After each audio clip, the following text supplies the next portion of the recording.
प्रयोगशाला में एथेन बनाने की विधि।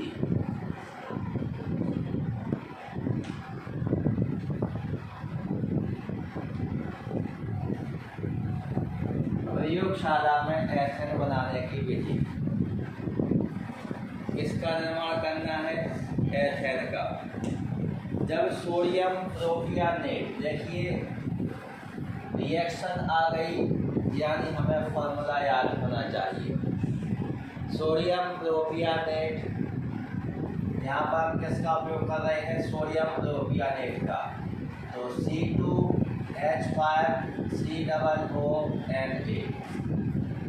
ये फॉर्मूला किसका हो जाएगा? सोडियम प्रोपियोनेट का हो जाएगा। किसका हो जाएगा?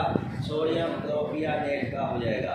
इसकी क्रिया, सोडियम प्रोपियोनेट की क्रिया किसके साथ की जाती है? सोडा लाइम के साथ की जाती है। यानी प्लस में क्या लिखेंगे? NaOH, तीर के चिन्ह के ऊपर क्या लिख देंगे? CaO। जब सोडियम प्रोपियोनेट की क्रिया किसके साथ की जाती है? सोडा लाइम के साथ की जाती है। सोडा लाइम वास्तव में क्या कहते हैं? NaOH और CaO के मिश्रण को कहते हैं, लेकिन इसमें NaOH क्या करेगा? यहाँ रिएक्ट करेगा, क्रिया में भाग लेगा। तो फिर किसका निर्माण होता है? देखो निर्माण किसका होता है? C2H5 यहाँ पर था, यहाँ से ये वाला H आया, किसके साथ जुड़ गया? C2H5 के साथ। तो किसका निर्माण कर लेगा? C2H6 का निर्माण कर लेगा। बाकी का ये जो पोर्शन है, इस वाले पोर्शन को देखिए, एक N ये है, एक N ये है। तो प्लस में क्या बना लेगा? Na2 बना लेगा और CO के कितने हो जाएंगे? 3। तो यहाँ पर क्या बन जाएगा? CO3। और ये हमारी रासायनिक अभिक्रिया भी कैसी हो जाएगी? संतुलित हो जाएगी। जब सोडियम प्रोपियोनेट की क्रिया सोडा लाइम के साथ की जाती है तो प्रयोगशाला में एथेन गैस का निर्माण होता है। या प्रयोगशाला में क्या प्राप्त होता है? एथेन प्राप्त होता है। ये क्या हो गया आपका? Sodium propionate. सोडियम प्रोपियोनेट किसके साथ क्रिया कर रहा था? सोडा लाइम के साथ क्रिया कर रहा था। तो सोडियम प्रोपियोनेट ने किसके साथ क्रिया की? सोडा लाइम के साथ क्रिया की और किसका निर्माण कर लिया? C2H6 यानी एथेन का क्या हो गया? निर्माण हो गया। अब इसके लिए हमें क्या देखनी है? इसकी प्रयोग विधि देखनी है। तो प्रयोग विधि के लिए हम क्या करेंगे? इसका डायग्राम बनाएंगे। प्रयोग विधि के लिए हम इसका क्या बनाएंगे? डायग्राम बनाएंगे। डायग्राम में सबसे पहले आपको क्या करना है? यहाँ पर एक गैस जार बनाना है। यहाँ पर हम किसका उपयोग करेंगे? गैस जार का उपयोग करेंगे।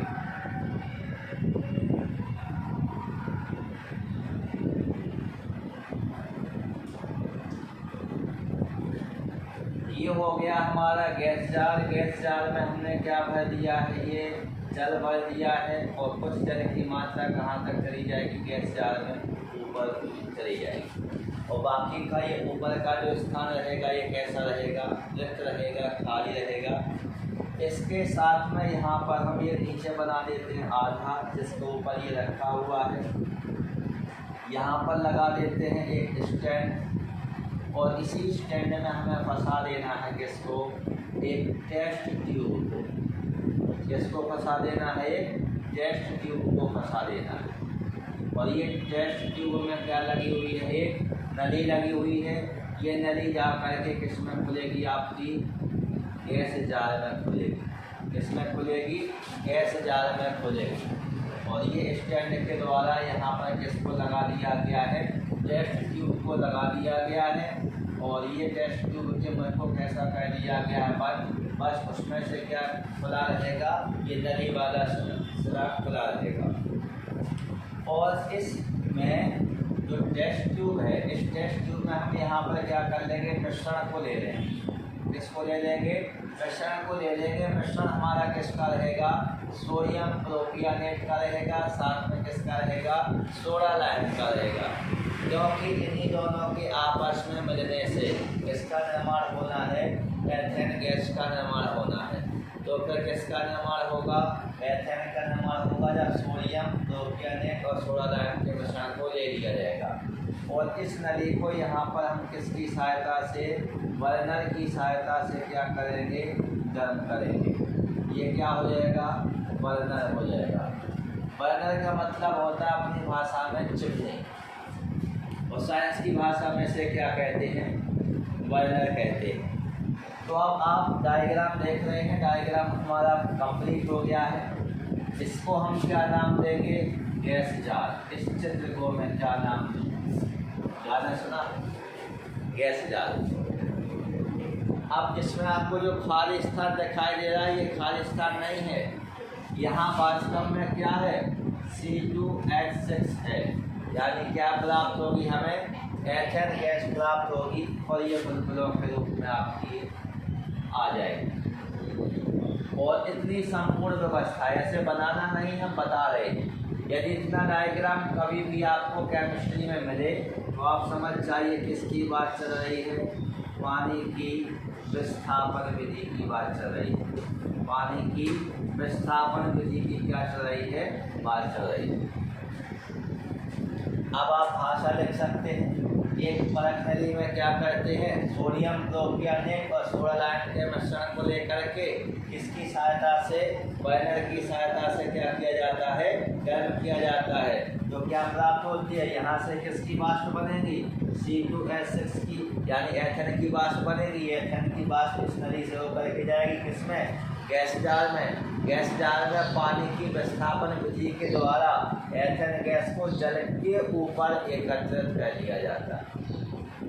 कहाँ पर, ये तो इतना जल भरा हुआ है, तो जल के ऊपर ये जो खाली स्थान है, ये वास्तव में खाली स्थान नहीं है। उसी रिक्त स्थान में हमें क्या प्राप्त होने वाली है, एथेन गैस प्राप्त होने वाली। तो पानी की विस्थापन विधि के द्वारा एथेन गैस को कहाँ प्राप्त कर लेते हैं, पानी के ऊपर गैस जार में प्राप्त कर लेते हैं। तो गैस, एथेन गैस जल से कैसी होगी, हल्की होगी, तभी तो ये हमें कहाँ पर प्राप्त होगी, पानी में ऊपर, पानी के ऊपर प्राप्त होगी। कहाँ पर प्राप्त होगी, पानी के ऊपर प्राप्त होगी।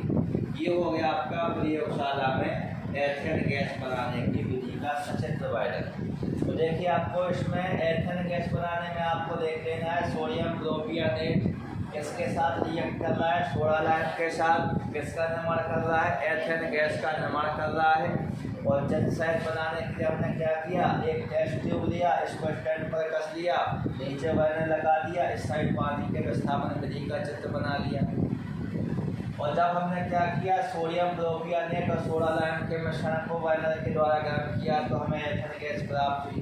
इस एथेन गैस को पानी की विस्थापन विधि के द्वारा गैस जार में जल के ऊपर क्या कर लिया जाता है, एकत्रित कर लिया जाता है। ये हमारी विधि थी, कौन सी, प्रयोगशाला में एथेन गैस बनाने। कौन सी विधि थी ये, प्रयोगशाला में एथेन गैस बनाने की विधि थी। अब हम देखेंगे प्रयोगशाला में किसके निर्माण को, मेथेन गैस के निर्माण को। प्रयोगशाला में किसका निर्माण देखना है, मेथेन गैस का निर्माण देखना है। तो मेथेन गैस के निर्माण के लिए हम देख लेते हैं। पहले तो हम क्या देखने वाले हैं, इसका समीकरण, और समीकरण समझने के बाद हम चित्र सहित क्या देखेंगे, इसका वर्णन। सबसे पहले देखेंगे जब मेथिल आयोडाइड यानी CH3I, भाई केवल रासायनिक सूत्र याद हो, रासायनिक समीकरण भाषा से याद होता है।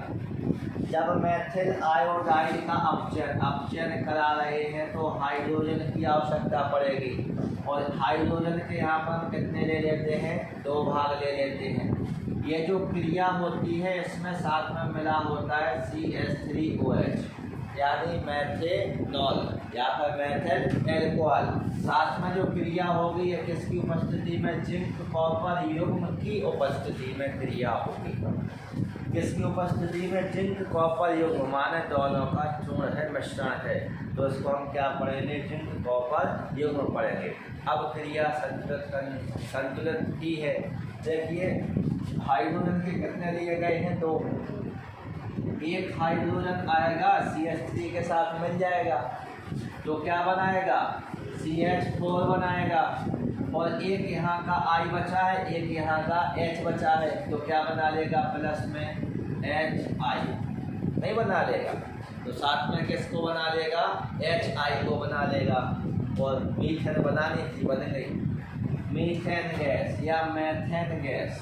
इसी को हम क्या कहते हैं, मार्स गैस कहते हैं। कौन सी गैस कहते हैं, मार्स गैस कहते हैं। दलदली भूमि में ये गैस पाई जाती है।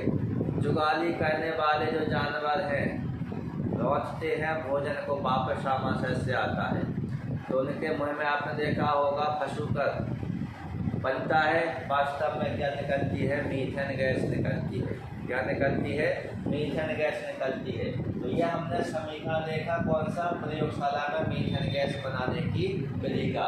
तो भाषा में हम क्या लिखेंगे, जब मेथिल आयोडाइड का अपचयन जिंक कॉपर युग्म की उपस्थिति में किया जाता है तो प्रयोगशाला में मेथेन गैस का निर्माण होता है। और फॉर्मूले देख के देखो कितनी आसानी से संतुलित हो गया। एक H को जोड़ दिया CH3 के साथ और एक H जोड़ दिया किसके साथ, I के साथ, तो रासायनिक क्रिया कैसी हो गई, संतुलित। अब हमें क्या देखना है, इसका चित्र सहित वर्णन देखना। चित्र सहित क्या देखना है, इसका वर्णन। तो सबसे पहले हम क्या बनाएंगे, एक चित्र बनाएंगे। चित्र में सबसे पहले यहाँ पर हम बना लेते हैं एक शंक्वाकार फ्लास्क। शंक्वाकार फ्लास्क बना लीजिए या फिर कॉनिकल फ्लास्क बना लीजिए, कोई दिक्कत नहीं। ये शंक्वाकार फ्लास्क हो जाएगा। इस फ्लास्क के मुंह को अच्छी तरह से क्या कर देते हैं, बंद कर देते हैं। इसमें से क्या निकालते हैं, एक नली निकालते हैं और इस प्रकार से इस नली को यहाँ से हम मोड़ लेंगे। और ये प्रवाहित किसके साथ करना था, जिंक कॉपर युग्म के साथ प्रवाहित करना था। तो इस जिंक कॉपर युग्म के लिए हमें यहाँ पर आवश्यकता होने वाली है एक U आकार की नली। किसकी आवश्यकता होगी, एक U आकार की नली की। और ये जो शंक्वाकार फ्लास्क से ये जो नली आई है, इस नली को हम किसमें जोड़ देंगे, U आकार की नली में जोड़ देंगे। और इस U आकार की नली में क्या भरा हुआ है, इस U आकार की नली में भरा हुआ है जिंक कॉपर युग्म भरा हुआ। इसमें क्या भरा हुआ है, ZnCu युग्म, यानी जिंक कॉपर युग्म भरा हुआ। अब इससे हम फिर से क्या करेंगे, एक नली को फिर से निकालेंगे। U आकार की नली से हमने क्या किया, एक नली को फिर से निकाल दिया। और इस नली को हमें किससे जोड़ देना है, पानी की विस्थापन विधि। किससे, पानी की विस्थापन विधि। तो पानी की विस्थापन विधि में सबसे पहले तो एक पात्र बना लीजिए। अब इस पात्र में हम किसको रखेंगे, गैस जार को रखेंगे। तो ये क्या हो गया, गैस जार हो गया। और इस नली का संपर्क हम किसके अंदर कर देंगे, गैस जार के अंदर कर देंगे। इसके अंदर कर देंगे, गैस जार के अंदर कर देंगे। और इसमें हम किसको भर देंगे, जल को भर देंगे। पानी की विस्थापन विधि है तो भैया इसमें क्या भरा होगा, पानी भरा होगा, ये भरा। और ये ऊपर क्या है, खाली स्थान, माने इसी में क्या है, CH4 इकट्ठा होगा। क्या होगा, CH4 इकट्ठा होगा। तो इसमें अब हमें क्या जोड़ना था, एक ये संरचना रह गई बस। अब हो गया है हमारा डायग्राम कंप्लीट। इसको हमने क्या नाम दे दिया, शंक्वाकार फ्लास्क नाम दे दिया। क्या नाम दे दिया, शंक्वाकार फ्लास्क नाम दे दिया। और ये लगा दी शिथिल कीप लगी हुई। क्या लगी हुई है, शिथिल कीप लगी हुई है या शिथिल फनल लगी हुई है। इसकी सहायता से ही, इस शिथिल फनल की सहायता से ही हमें इस शंक्वाकार फ्लास्क में किसको डाल देना है, इसमें हम डाल देंगे CH3I यानी मेथिल आयोडाइड। साथ में इसमें क्या मिला देंगे, मेथेनॉल जिंक कॉपर युग्म। मेथेनॉल यानी क्या हो जाएगा, CH3OH। अब क्या होगा, सबसे पहले क्या कहते हैं, एक शंक्वाकार फ्लास्क में देखो ये जो शिथिल फनल लगी है, इस शिथिल फनल की सहायता से दोनों को मिलाया जाएगा। इस शिथिल फनल की सहायता से इसमें शंक्वाकार फ्लास्क में क्या डाला जाएगा, CH3I और किसको डाल दिया जाएगा, CH3OH को। तो भाषा कैसे लिखेंगे, एक शंक्वाकार फ्लास्क में शिथिल फनल की सहायता से बूंद बूंद करके इसमें जिंक कॉपर युग्म के ऊपर किसको डालते हैं, मेथिल आयोडाइड और मेथिल एल्कोहल को डालते हैं, या किसको गिराते हैं। इसमें क्या लिया गया है, पहले से ही जिंक कॉपर युग्म है और हमने इस जिंक की सहायता से इसके ऊपर किसको गिरा दिया है, मेथिल आयोडाइड और मेथेनॉल को बूंद बूंद करके गिराते हैं, जिससे मेथिल आयोडाइड का क्या हो जाता है, अपचयन हो जाता है। मेथिल आयोडाइड का क्या हो जाता है, अपचयन हो जाता है। और अपचयन के फलस्वरूप को जब ये क्रिया इसके साथ करता है, मेथिल एल्कोहल जब जिंक कॉपर युग्म के साथ क्रिया करता है तो नवजात हाइड्रोजन बनता है, और यही नवजात हाइड्रोजन मेथिल आयोडाइड के साथ, ये है नवजात हाइड्रोजन। नवजात का मतलब है तुरंत बना हुआ, और तुरंत बने हुए को कहाँ पर, बड़े वाले कोष्ठक के अंदर कैसा कर देते हैं, बंद कर देते हैं। अब समझ जाइए, यदि कहीं पर भी बड़े वाले कोष्ठक के अंदर H को बंद कर दें तो उसको हम क्या पढ़ेंगे, नवजात हाइड्रोजन। O को बंद कर दें तो क्या पढ़ेंगे, नवजात ऑक्सीजन पढ़ेंगे, तुरंत बना हुआ। तो यहाँ पर हमने क्या देखा, एक शंक्वाकार फ्लास्क लिया, उसमें जिंक कॉपर युग्म पहले से ही था और हमने शिथिल फनल की सहायता से उस चूर्ण के ऊपर मेथिल आयोडाइड और मेथिल एल्कोहल के मिश्रण को डाला, जिससे मेथिल एल्कोहल का जिंक कॉपर युग्म के द्वारा जब ये रिएक्ट करेगा तो इसके द्वारा क्या उत्पन्न होगा, नवजात हाइड्रोजन। ये नवजात हाइड्रोजन किसके साथ क्रिया करेगा, मेथिल आयोडाइड के साथ क्रिया करेगा और किसका निर्माण कर लेगा, मीथेन गैस का निर्माण कर लेगा, जिसे हम पानी की विस्थापन विधि के द्वारा गैस जार में ये गैस जार है, गैस जार में जल के ऊपर क्या कर लेते हैं, एकत्रित कर लेते हैं। तो ये कौन सी विधि हो जाएगी, प्रयोगशाला में एथेन गैस बनाने की विधि हो जाएगी। मेथेन यानी CH4, प्रयोगशाला में कौन सी विधि हो जाएगी, मेथेन गैस बनाने की विधि। मेथेन गैस को ही क्या कहा जाता है, मार्स गैस के नाम से जाना जाता है। किस नाम से जानते हैं, मार्स गैस के नाम से जानते हैं। और मार्स गैस दलदली भूमि से प्राप्त होती है। जुगाली करने वाले जो पशु होते हैं, जुगाली करने वाले पशुओं से भी प्राप्त होती है। इसके अलावा जो दलदल वगैरह होती है वहाँ से भी हमें ये प्राप्त होती है। तो कई स्रोत होते हैं जहाँ से ये प्राप्त होती है। अब हम देख लेते हैं प्रयोगशाला में एसिटिलीन गैस बनाने की विधि। प्रयोगशाला में एसिटिलीन बनाने की विधि। प्रयोगशाला में एसिटिलीन गैस बनाने की विधि। तो देखिए प्रयोगशाला में एसिटिलीन गैस को कैसे बनाया जाता है। जब क्या किया जाता है, कैल्शियम कार्बाइड यानी CaC2, किसका फॉर्मूला है, कैल्शियम कार्बाइड का फॉर्मूला है। जब कैल्शियम कार्बाइड के ऊपर किसकी क्रिया की जाती है, जल की क्रिया की जाती है। किसकी क्रिया की जाती है, जल की क्रिया की जाती है। इसको इसके साथ क्रिया कराएंगे, यानी कैल्शियम कार्बाइड के ऊपर किसको गिराएंगे, जल को गिराएंगे। इसके हम कितने अणु ले लेते हैं, 2 अणु ले लेते हैं। तो सबसे पहले तो यहाँ पर CaOH का होल ट्वाइस यानी कैल्शियम हाइड्रोक्साइड प्राप्त होगा। क्या प्राप्त होगा, कैल्शियम हाइड्रोक्साइड।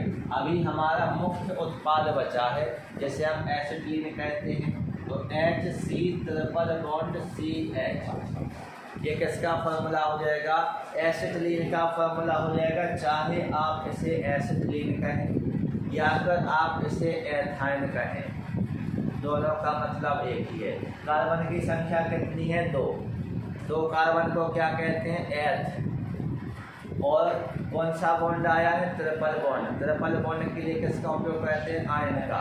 तो नाम क्या बनेगा, एथाइन। और एथाइन को ही क्या कहते हैं, एसिटिलीन कहते हैं। क्या कहते हैं? एसिटिलीन। फलों को पकाने के लिए इस गैस का उपयोग किया जाता है। डायरेक्ट फल पक जाते हैं, सीधा छिड़काव करो, फ्री, शाम को करो, सुबह फल पका मिलेगा। तो ये क्या हो गया? बन गया। अब होता क्या है, जब हमने कैल्शियम कार्बाइड के ऊपर जल की क्रिया की तो हमें क्या प्राप्त हो गया? एसिटिलीन गैस प्राप्त हो गई। क्या प्राप्त हो गई?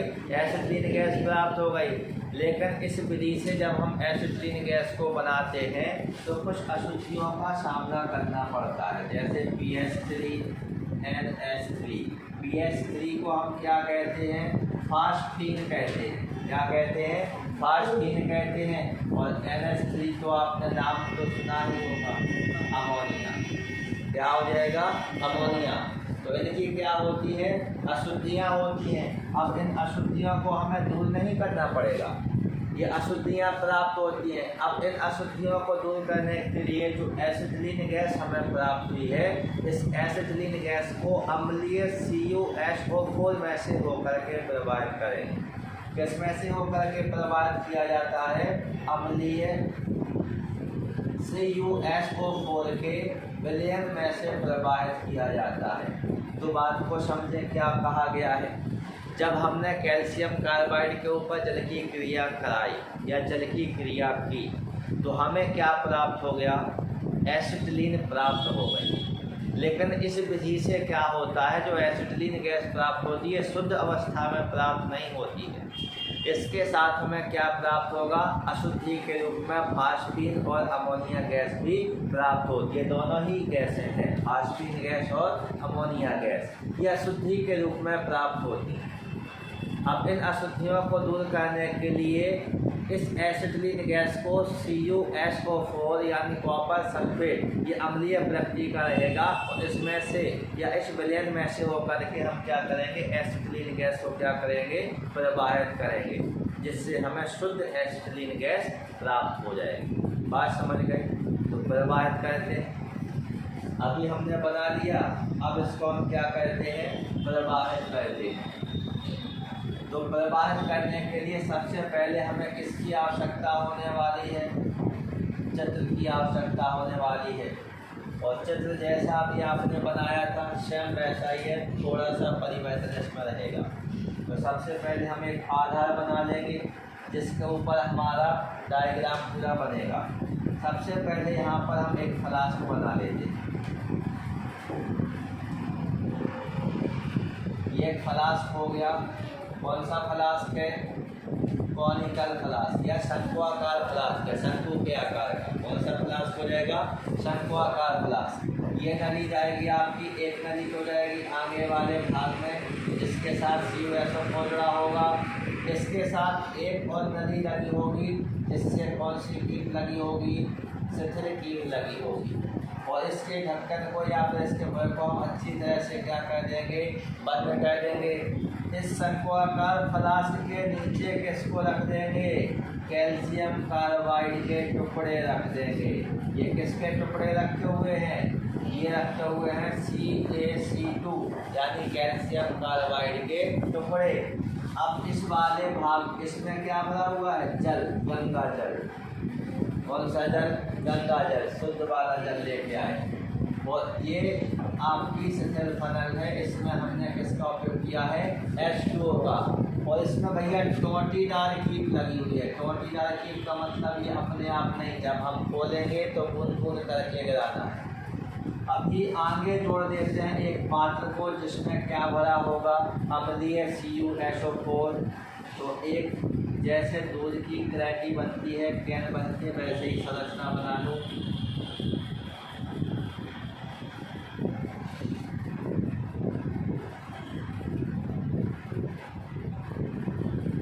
और यहाँ पर एक गोल संरचना बना दो। इस गोल संरचना को ऐसे समझ लीजिए, यहाँ से इसको हम क्या कर देंगे? आपस में जोड़ देंगे। ये नीचे की ओर यहाँ पर कैसा होगा? खुला होगा।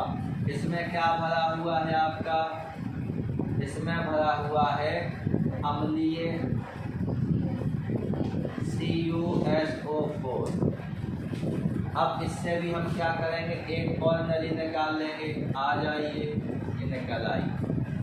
अब इसमें हम यहाँ पर क्या बनाएंगे, पानी की विस्थापन विधि वाला डायग्राम। तो ये एक पात्र हो गया, ये एक पात्र हो गया। इस पात्र में सबसे पहले किसको भर देंगे, जल को भर देंगे।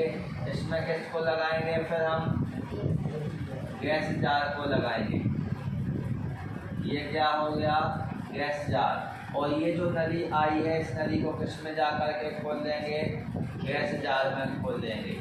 और यहाँ पर नली को अच्छे से जॉइंट बना देंगे, अच्छे से जोड़ देंगे, टूट ना जाए। और ये क्या लगा हुआ है, गैस जार। और गैस जार में भी गंगा जल भरा हुआ है कुछ स्थान तक। इसके ऊपर हमें क्या प्राप्त होगी, C2H2 यानी एसिटिक गैस। तो ये बन गया है हमारा गंदा सा डायग्राम। नीचे हमने थोड़ी सी बिछाई है, इसमें क्या, रेत, बालू। और बालू के ऊपर किसको रख दिया है, कैल्शियम कार्बाइड के टुकड़ों को। अब डायग्राम को देखिए, एक कॉनिकल फ्लास्क, डायग्राम को देखते चलें। एक कॉनिकल फ्लास्क लिया या शंक्वाकार फ्लास्क लिया। एक कॉनिकल या शंक्वाकार फ्लास्क की निचली तली में थोड़ी सी क्या बिछा लेते हैं, रेत या बालू बिछा लेते हैं। इस रेत या बालू के ऊपर किसके टुकड़े रख दिए जाते हैं, कैल्शियम कार्बाइड के टुकड़े रख दिए जाते हैं। किसके टुकड़े रख देते हैं, कैल्शियम कार्बाइड के टुकड़े रख देते हैं। अब इस कैल्शियम कार्बाइड के टुकड़े के ऊपर सतह खनन की सहायता से बूंद बूंद करके किसको गिराते हैं, जल को गिराते हैं। और बूंद बूंद करके जल को गिराने से यहाँ पर क्या बनेगी, एसिटिलीन गैस। भाई इसके ऊपर H2 ऊपर से आकर के गिर रहा है, तो ये किसके साथ क्रिया करेगा, कैल्शियम कार्बाइड के ऊपर। तो जो गैस बनेगी वो इस वाली नली के द्वारा ऐसी चली जाएगी। अब इस गैस में फास्फीन और अमोनिया की क्या है, अशुद्धियाँ हैं। तो इसको हमने किससे होकर के गुजार दिया, अम्लीय CuSO4 के विलयन में से होकर के गुजार दिया।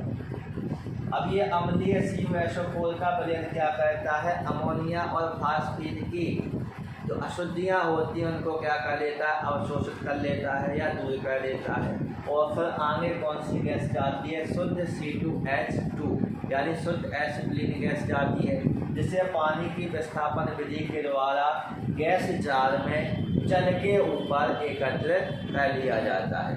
तो ये कौन सी विधि हो गई, प्रयोगशाला में एसिटिलीन गैस बनाने की विधि हो गई। अब इस विधि को बनाते समय, मतलब इस गैस को बनाते समय, इस विधि का उपयोग करते समय हमें कुछ सावधानियां देखनी पड़ेंगी, कुछ सावधानियां बरतनी पड़ती। जब हम इसका निर्माण करते हैं, प्रयोगशाला में एसिटिलीन गैस का निर्माण करते हैं, तो कुछ सावधानियां बरतनी पड़ेंगी। सावधानियां कौन सी हो जाएंगी, जब हम प्रयोग कर रहे थे तो प्रयोग के पूर्व ये जो फ्लास्क था, इस फ्लास्क की वायु को हमें पूर्णतः निकालना था। फ्लास्क की वायु को प्रयोग करने के पूर्व का आशय ये है कि गैस बनाने के पहले इसमें से हमें वायु को क्या कर लेना है, निकाल लेना है। किसके द्वारा निकालेंगे, तेल गैस के द्वारा।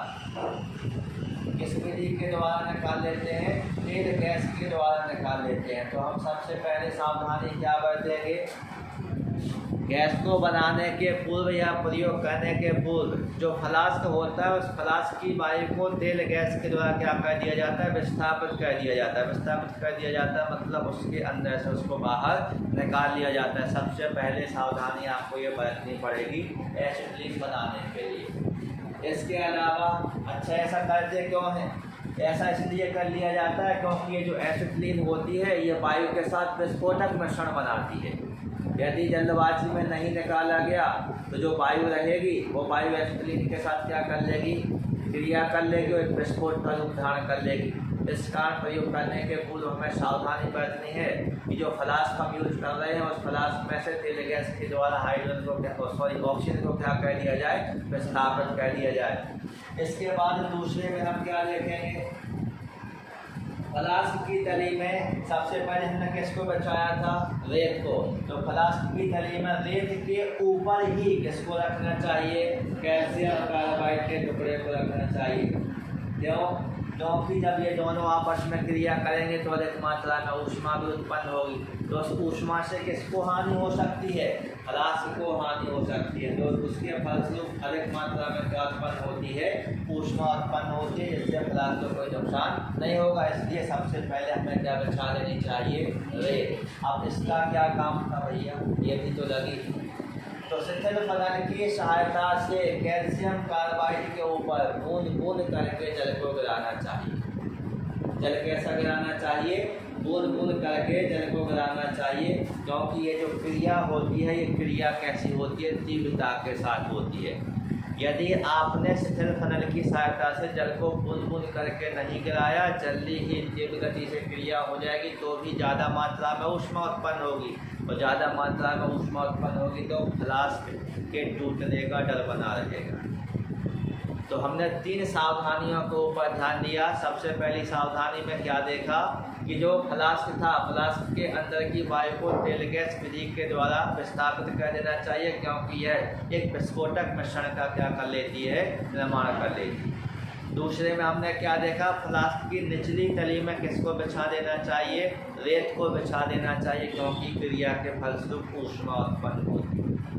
और तीसरे में हमने ये देखा कि जो कीप लगी हुई है, उस फनल या कीप की सहायता से बूंद बूंद करके ही जल को धीरे धीरे कैल्शियम कार्बाइड के ऊपर गिराना चाहिए, क्योंकि यह क्रिया कैसी होती है? तीव्रता के साथ होती है। और तीव्रता के साथ होगी तो ऊष्मा ज़्यादा मात्रा में उत्पन्न होगी, जिससे फ्लास्क के टूटने का भी क्या बना रहेगा? डर बना रहेगा। ये क्या था? ये सावधानियाँ थी। अब कुछ गुणों के बारे में बात कर लेते हैं। किसके? एसिटिलीन के। हम कुछ गुणों के बात कर लेते हैं एसिटिलीन के। तो जो एसिटिलीन होती है, एसिटिलीन में यदि हम देखें तो शुद्ध एसिटिलीन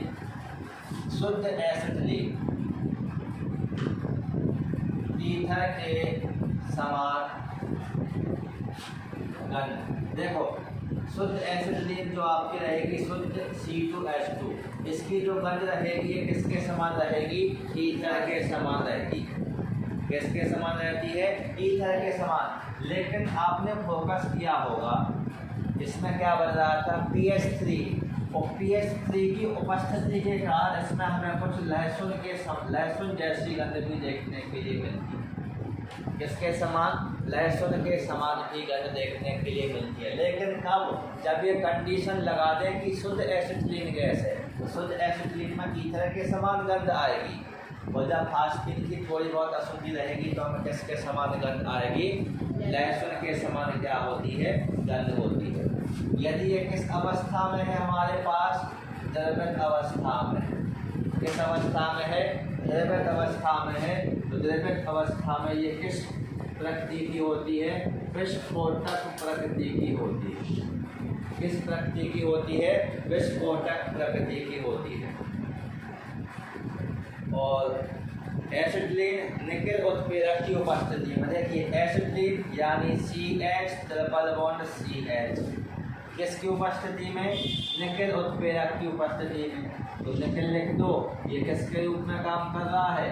उत्प्रेरक के रूप में काम कर रहा है। किसके साथ क्रिया करेगा? H2 के साथ क्रिया करेगा। किसके साथ क्रिया करेगा? H2 के साथ। तो ये योगात्मक क्रिया हो गई। एक हाइड्रोजन जुड़ जाएगा यहाँ पर, एक हाइड्रोजन जुड़ जाएगा यहाँ पर, तो योगात्मक अभिक्रिया हो गई। क्या बनेगा? CH2। एक हाइड्रोजन यहाँ पर जुड़ गया। ट्रिपल बॉन्ड की जगह अब क्या लगाएंगे? डबल बॉन्ड, क्योंकि कार्बन की वैलेंसी कितनी होती है? 4। तो 4 कंप्लीट हो जाएगी। और यहाँ पर CH की जगह फिर से क्या जाएगा? एक H यहाँ, तो यहाँ पर भी बन जाएगा CH2। तो यहाँ पर हमें क्या प्राप्त हो जाएगी? एथीन प्राप्त हो जाएगा। तो यह क्या करती है? निकेल उत्प्रेरक की उपस्थिति में जब एसिटिलीन का क्या किया जाता है? हाइड्रोजनीकरण किया जाता है या हाइड्रोजन के साथ क्रिया की जाती है, तो एथिलीन या एथिलीन का निर्माण होता है। ये भी एक गैस है। अब इसका हम एसिटिलीन का मंद प्रकाश की उपस्थिति में क्रिया कराते हैं। एसिटिलीन क्रिया हम लिख रहे हैं इसको इस फॉर्म में CH ट्रिपल बॉन्ड CH। ये क्रिया कर रही है किसके साथ? CH2 के साथ। किसकी उपस्थिति में कर रही है? सनलाइट, सूर्य का प्रकाश। मंद प्रकाश की उपस्थिति में ये क्या कहती है, क्रिया कहती है। तो एसिटिलीन डाइक्लोराइड मतलब एक Cl यहाँ जुड़ जाएगा, एक Cl यहाँ जुड़ जाएगा। तो यहाँ पर पहले से CH था और एक Cl आ गया। अब ट्रिपल बॉन्ड की जगह यहाँ पर क्या आ जाएगा, डबल बॉन्ड। जैसे क्या लिख देंगे, CHCl योगात्मक अभिक्रिया हो। फिर से किसके साथ क्रिया होगी, Cl2 के साथ क्रिया होगी। फिर से किसके साथ क्रिया होगी, Cl2 के साथ क्रिया होगी। तो एक फिर से Cl यहाँ जुड़ जाएगा और एक Cl यहाँ जुड़ जाएगा। डबल बॉन्ड की जगह क्या आ जाएगा, सिंगल बॉन्ड आ जाएगा। एक Cl तो पहले से ही था, एक और आ गया तो Cl2 बन गया। और डबल बॉन्ड की जगह क्या हो गया, सिंगल बॉन्ड, नीचे भी क्या हो गया, CHCl2 हो गया।